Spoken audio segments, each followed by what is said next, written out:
We got a traffic red alert. Real quick, Aisha here. Want to bring people this shot of I-285 southbound. The inner loop completely shut down past Glenwood Road due to this, a tractor trailer fire. And it looks like that tractor trailer also on its side. We're getting an exclusive look at this from our traffic impact tracker truck. Doug Turnbull and Stephen Boise just arriving on scene. You could see that response there. Cars completely stopped again as the interstate is shut down while firefighters fight this blaze here on the interstate. So we're going to bring you ways around and a full report on the backups coming up. Aisha? Rachel, thank you. So if you are staying in Atlanta during the World Cup, what you pay for your stay could look very different depending on when you book a hotel or a short-term rental. Yeah, timing is very different. While some say demand didn't spike like they had planned, 11 Alive's Joe Ripley is here with what that demand is looking like in real time. That's right. Last month, 11 Alive's Chase Howell reported that some Airbnb hosts said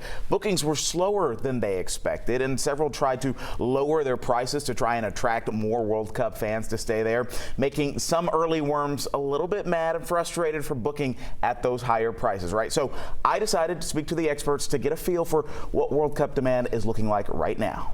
After all the action at the FIFA World Cup, tourists need to find a place to stay. We track every single short-term rental around the world, what it's earning, the reservations it's getting, and future demand. Jamie Lane is chief economist at AirDNA, which measures demand for short-term rentals by looking at the number of nights sold and available listings. Lane says Metro Atlanta is seeing a strong booking period, up nearly 20% compared to last summer. Castleberry Hill, Vine City, those areas right around the stadium are seeing the largest increase in overall demand. Proximity to Atlanta Stadium, access to MARTA, and bike usage are driving demand in areas like Kirkwood and Cabbagetown. Overall in the suburbs, still up about 10% compared to last year. So not nearly as high as in town, but absolutely still growing. According to the Atlanta Convention and Visitors Bureau, at last check, guests booked around 240,000 hotel nights during the World Cup. 56,000 short-term rental nights have been booked, and about 10% of those combined bookings are international. But Lane says many fans will wait until the last minute to book. We've seen more bookings like in the past month than we had seen in the entirety in the lead up to the World Cup. Lane says demand is greatest around the games Spain plays, and he notes a 38% increase in bookings for the first knockout round game.